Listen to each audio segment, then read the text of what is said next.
Have you ever noticed the strongest people in the room are usually the most ignored? Not because they are weak, not because they are invisible, because everyone has become comfortable leaning on their strength. They see your strength and they assume you'll be fine. They see your smile and they assume you don't need help. They see your consistency and they assume you don't get tired. But hear me today. Strength does not mean you don't feel. Strength does not mean you don't break. Strength does not mean you don't bleed on the inside. Some of you became strong because life gave you no other option. You didn't wake up one day and choose strength. Strength was forced on you by pressure, by loss, by responsibility, by survival. And because you carried it well, people forgot you were human. But God sees what people overlook. God hears the prayers you never speak out loud. God knows the weight you carry with a straight face. You are not ignored by heaven. You are not forgotten by the one who created your strength. Today, I came to remind every strong soul in this room, just because you can handle it does not mean you were meant to handle it alone. There comes a moment in life when you realize that being strong has quietly become your identity, not because you wanted it to be, but because people around you decided it for you. Somewhere along the way, your strength stopped being admired and started being assumed. People no longer ask how you are really doing. They don't pause to check your tone, your eyes, your energy. They look at you and think they can handle it. And because you have handled it for so long, they believe you will always handle it. But strength was never meant to replace care.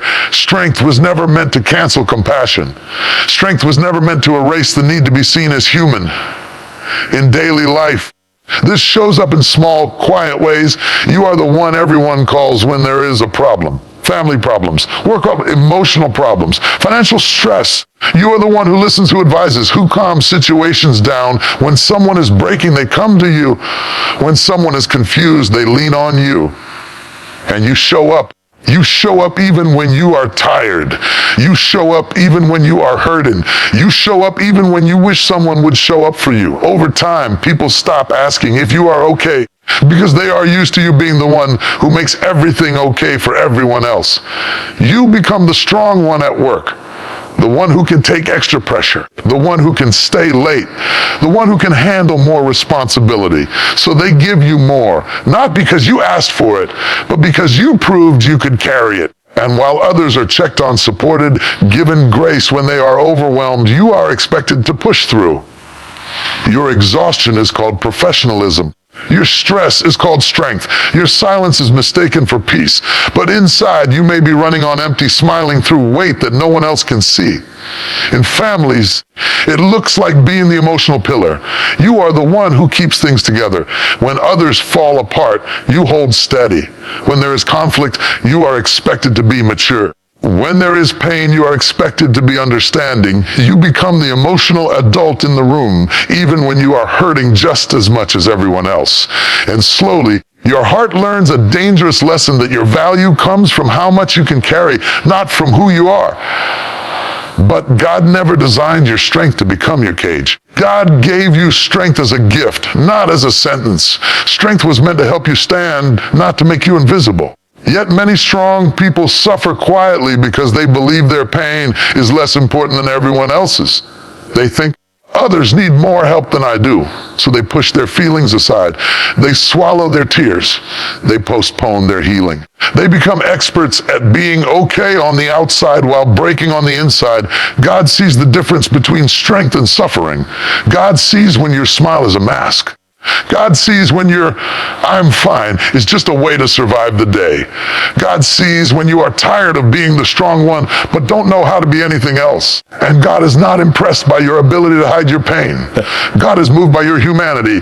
God does not ask you to be a hero. God invites you to be honest. In everyday moments, this truth can change everything. It can look like allowing yourself to say, "I'm not okay today." It can look like letting someone else carry you for once. It can look like setting a boundary at work instead of always saying yes. It can look like telling your family, "I need support too."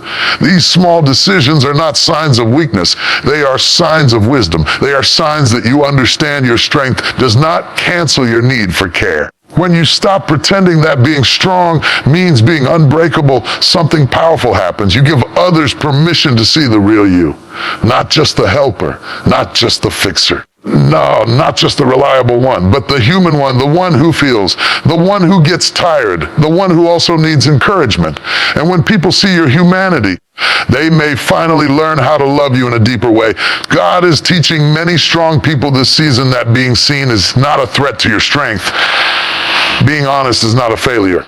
Letting yourself be checked on does not make you less powerful. It makes you more whole. Because real strength is not pretending you don't hurt. Real strength is having the courage to admit when you do, you were never meant to be strong alone. You were never meant to carry everything without support. God did not give you strength so the world could forget you have a heart. God gave you strength so you could survive, yes, but also so you could live, feel rest, and be cared for. So if today you feel overlooked, if you feel like no one checks on you, if you feel like your strength has made you invisible, remember this: God sees you fully. Not just your ability, not just your endurance, but your heart. And the same God who gave you strength is also inviting you to receive care, because you are not only strong, you are worthy of being supported, seen, and loved. There are people who are strong because they trained for it. And then there are people who are strong because life gave them no other option. You didn't wake up one day and decide to be tough. You didn't sign up for the pressure. You didn't ask for the weight. But circumstances placed it on your shoulders, and you learned how to stand under it. Your strength was not a personality trait at first. It was a survival response. It was born in moments where quitting was not an option, where breaking down was a luxury you could not afford, where someone had to hold it together, and that someone became you. In real life, this looks like being forced to grow up too fast. It looks like taking responsibility before you were ready. It looks like being the one who had to figure things out with little guidance. When others had support, you had to become your own support.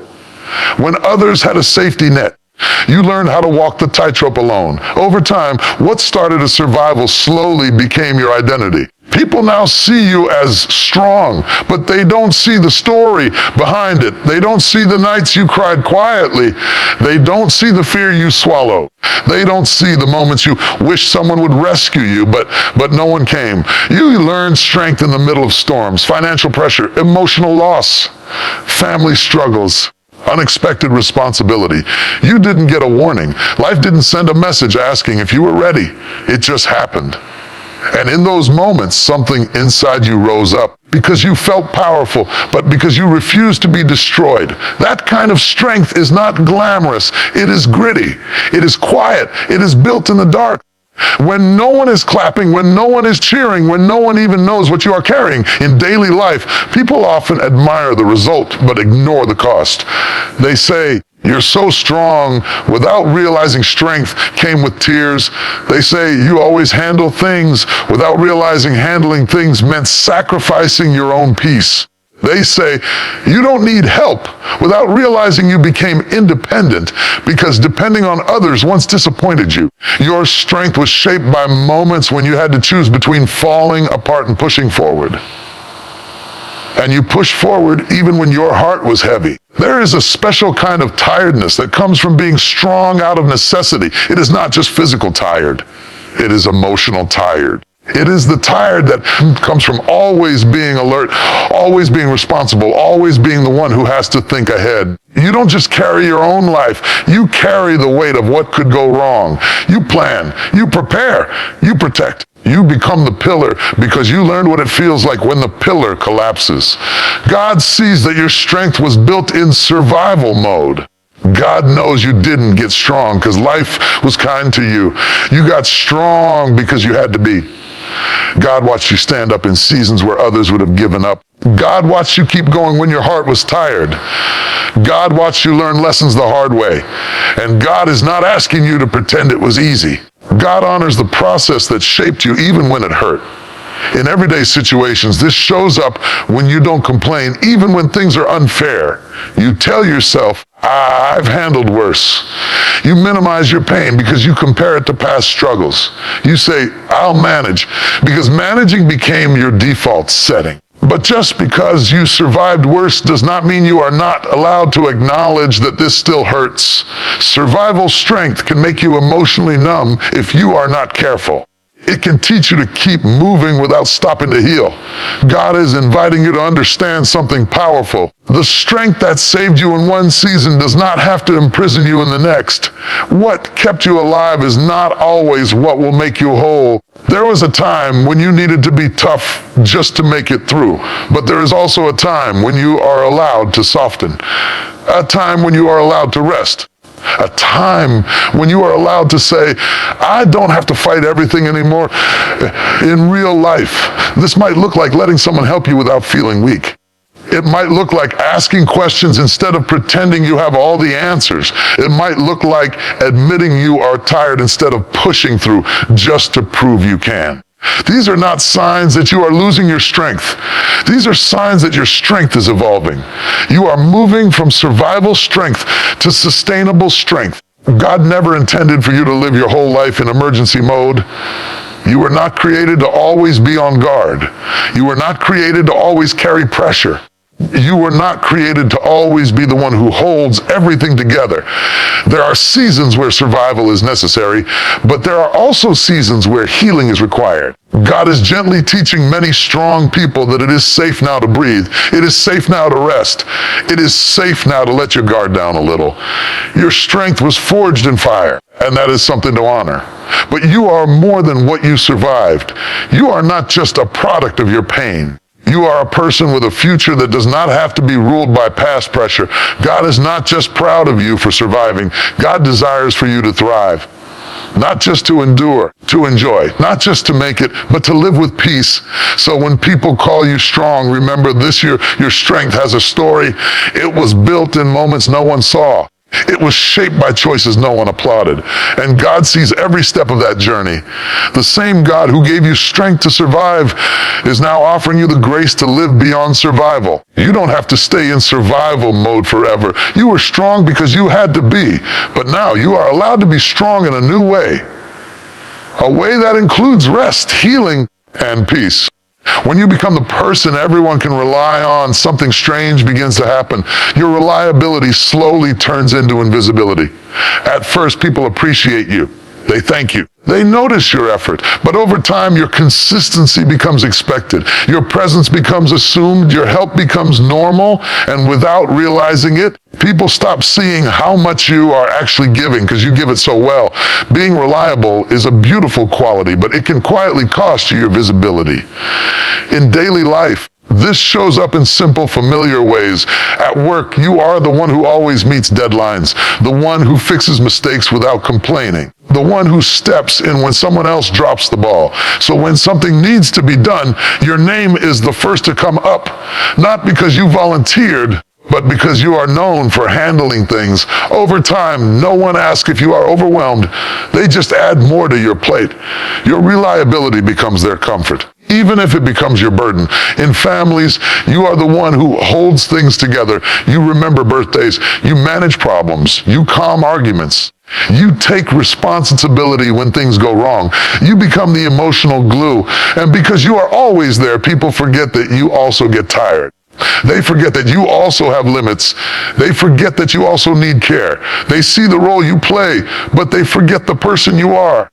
There is a quiet loneliness that comes with being reliable. People come to you when they need something, but they don't always come to you just to check on you. Conversations become centered on what you can provide, not on how you are feeling. Your phone rings when there is a problem, but it stays silent when you need encouragement. You become surrounded by people, yet still feel unseen, not because people are cruel, but because they have grown used to your strength and dependability. God sees this pattern clearly. God knows how reliability can turn into responsibility overload. God sees how your willingness to serve can turn into others taking you for granted. God is not blind to the moments when you feel invisible, even while being essential. Just because people stop noticing does not mean your effort is small. Just because people assume you will always show up does not mean it costs you nothing. In everyday situations, you may find yourself saying yes even when you want to say no. Not because you have the energy, but because you have the reputation. You don't want to disappoint anyone. You don't want to let things fall apart. So you carry more. You stretch yourself thinner. You tell yourself, it's fine, I can handle it. But inside, there's a quiet voice that says, I wish someone would notice how much I'm doing. That voice is not weakness. That voice is your humanity asking to be seen. Being reliable can train people to overlook your limits. They forget that you are not a machine. They forget that you also have bad days. They forget that you also need grace.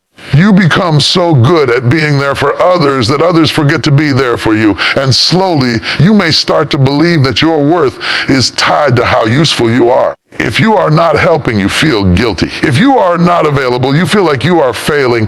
This is how reliability can quietly become a trap. God never designed your value to be based on how much you can do. God values you for who you are, not just for what you provide.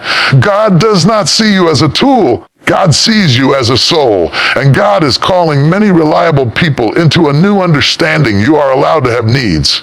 You are allowed to have limits. You are allowed to say, I can't carry this right now.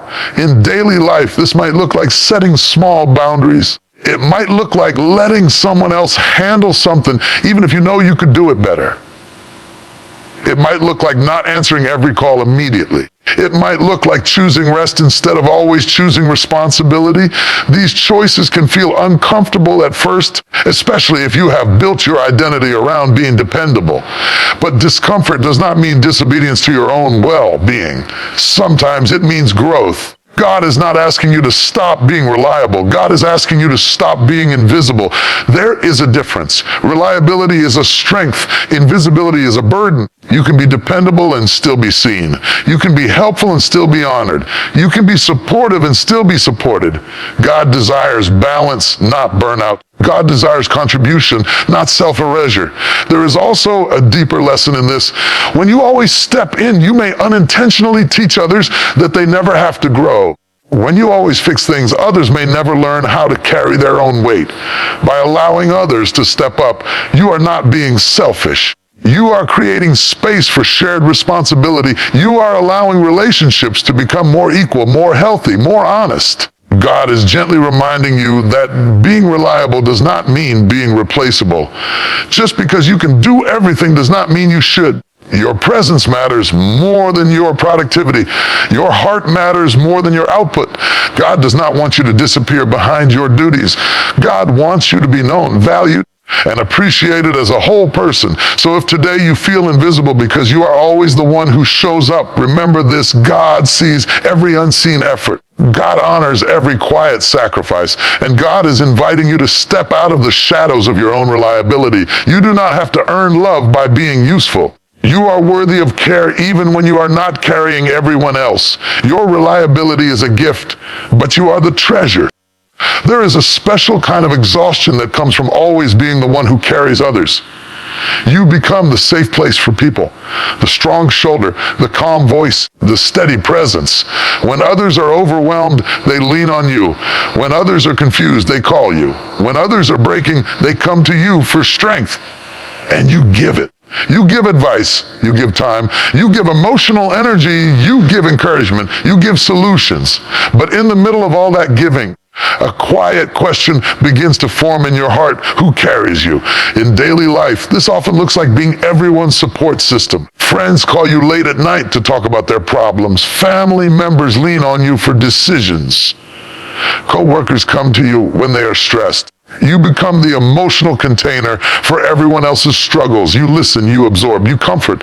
And even when you are tired, you make space for them. Over time, you become so used to carrying others that you forget what it feels like to be carried yourself. There is a difference between being strong and being supported.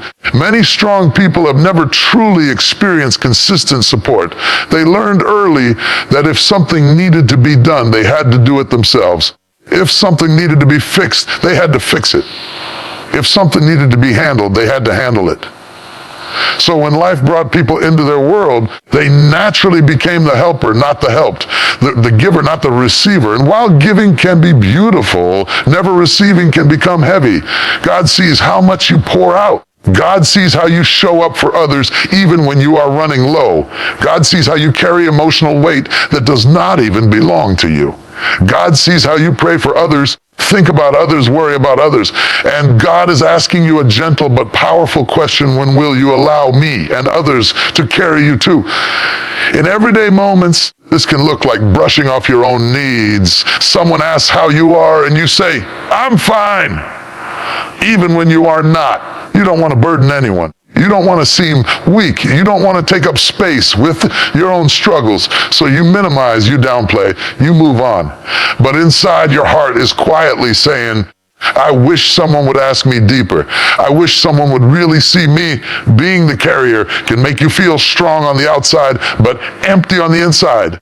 You can be surrounded by people and still feel alone, because no one is holding your emotional weight the way you hold theirs.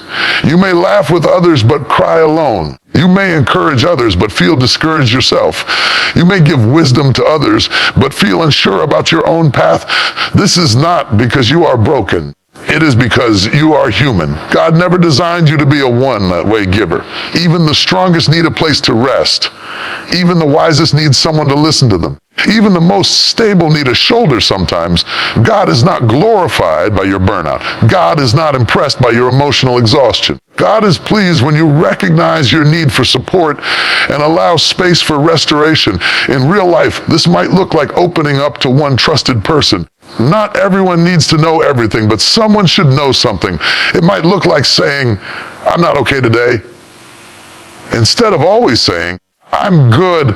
It might look like asking for help with something you usually handle alone. These small acts of vulnerability are not weakness. They are acts of courage.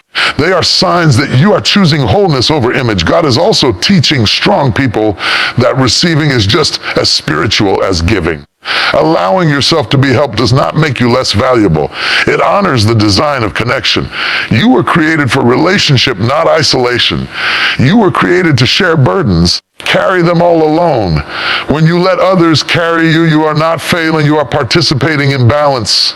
There is also healing in letting go of control. Many carriers struggle to trust others to hold things the way they do. You think, if I don't handle it, it won't be done right. But God is inviting you to release some of that weight. Not everything has to be on your shoulders. Not every problem is yours to solve. Not every situation requires your emotional energy. Some things are meant to be shared. Some things are meant to be released. When you finally allow yourself to be carried, even for a moment, you may feel uncomfortable. You may feel exposed. You may feel unsure. But with that discomfort comes relief. The kind of relief that reminds you what it feels like to breathe, what it feels like to rest, what it feels like to not be the strong one for 5 minutes. That relief is not weakness. That relief is restoration. God is not taking your strength away. God is teaching you how to use it wisely. Strength does not mean carrying everything. Strength also means knowing when to put something down.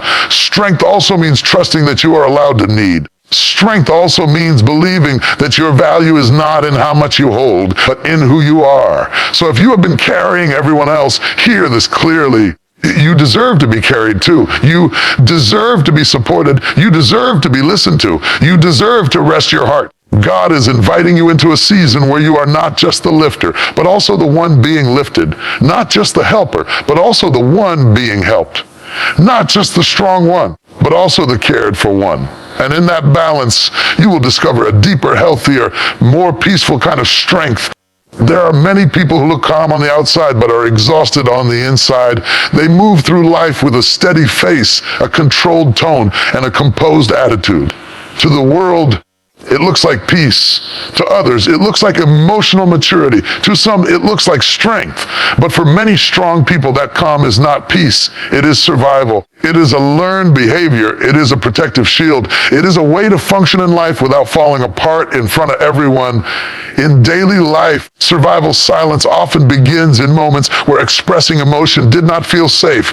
Maybe when you were younger, you learned that showing pain made things worse. Maybe your feelings were dismissed. Maybe you were told to be strong when you really needed to be held. Over time, you trained yourself to keep things inside. You learned how to swallow tears. You learned how to smile through discomfort. You learned how to keep moving even when your heart was heavy. What started as a coping skill slowly became your default way of living. At work, this looks like staying professional even when you are overwhelmed. You don't want to be seen as weak, so you push through.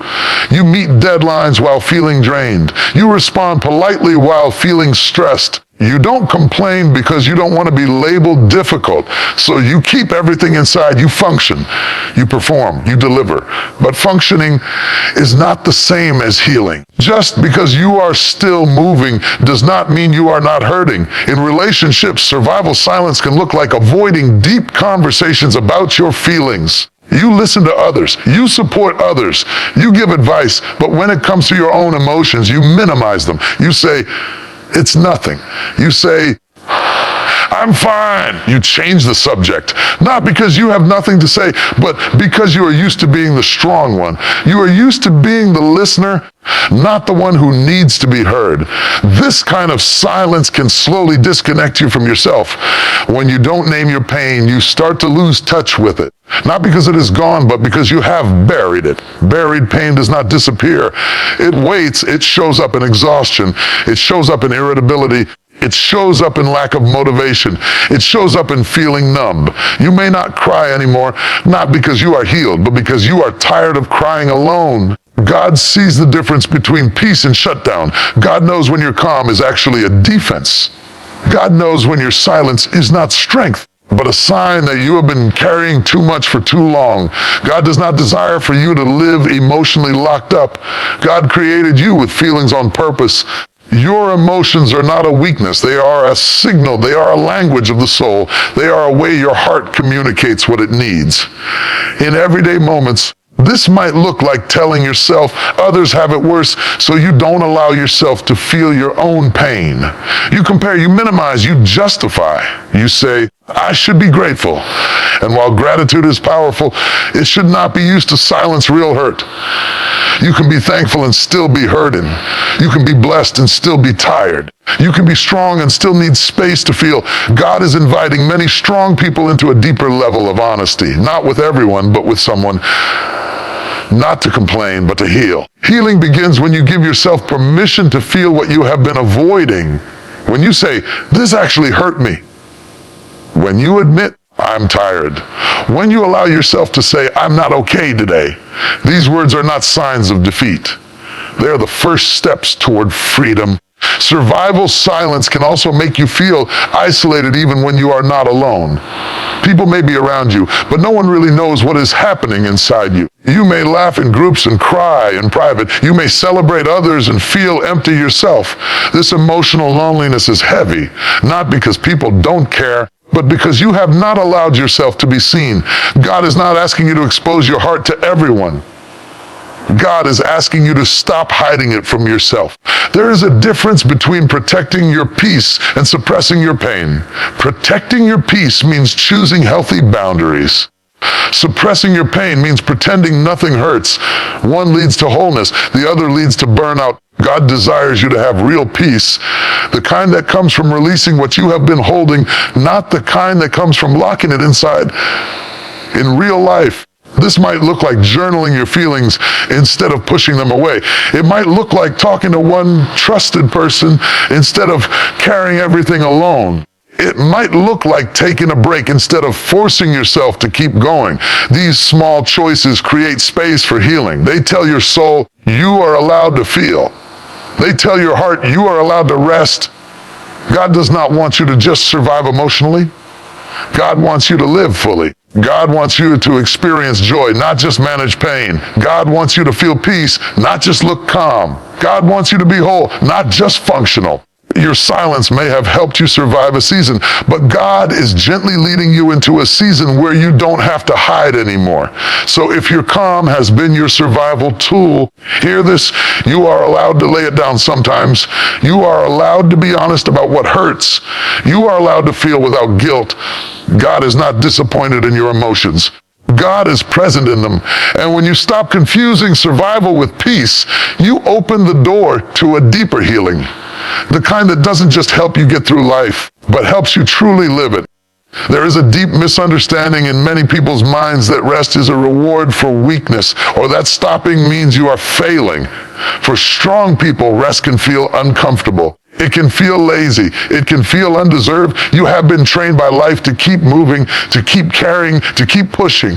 So when your body and your mind ask for a pause, you sometimes ignore them. You tell yourself, I'll rest later. You tell yourself, others need me. You tell yourself, I can't slow down now, but God never designed strength to run without renewal. Even the strongest structure will crack if it is never given time to breathe.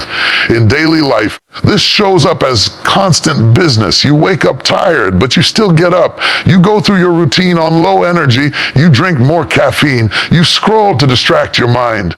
You stay up late even though your body is asking for sleep.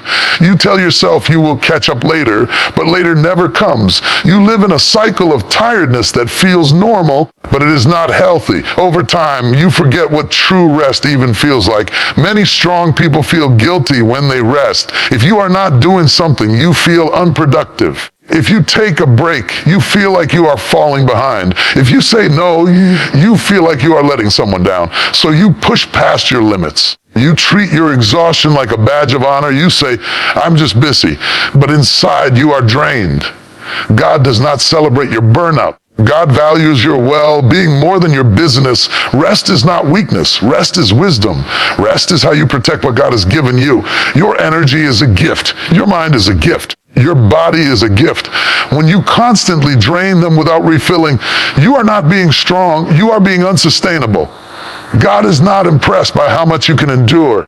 God is concerned with how well you can live. In everyday situations, this might look like skipping meals, skipping sleep, skipping personal time, all in the name of responsibility. You take care of everyone else, but you forget to take care of yourself. You tell yourself you don't have time for rest, but the truth is rest is what gives you time. When you are rested, you think clearer, you respond calmer, you make better decisions. Rest does not slow you down in the long run. It actually helps you go further. God created rhythms for a reason. Life is not meant to be constant output. There is a time to work and a time to pause. There is a time to give and a time to receive. There is a time to push and a time to breathe. When you ignore these rhythms, you go against your own design. And when you go against your design, something always pays the price: your peace, your health, your joy, or your relationships. In real life, you may notice that when you are tired, you become more irritated. Small things bother you. You have less patience. You feel emotionally sensitive. You snap at people you love, not because you are a bad person, because you are exhausted. Rest would not just help your body. It would help your attitude. It would help your relationships. It would help your emotional balance. God is inviting strong people to redefine what strength really looks like.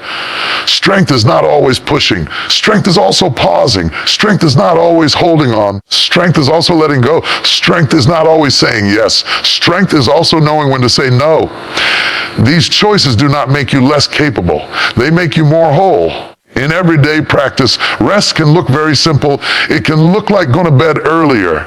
It can look like taking a walk without your phone. It can look like sitting quietly and breathing. It can look like doing something you enjoy without feeling guilty. It can look like saying, I will deal with this tomorrow. These small acts of rest are not selfish. They are necessary. God does not want you to run on empty. God wants you to live from a place of fullness. When you are rested, you give from overflow instead of from exhaustion.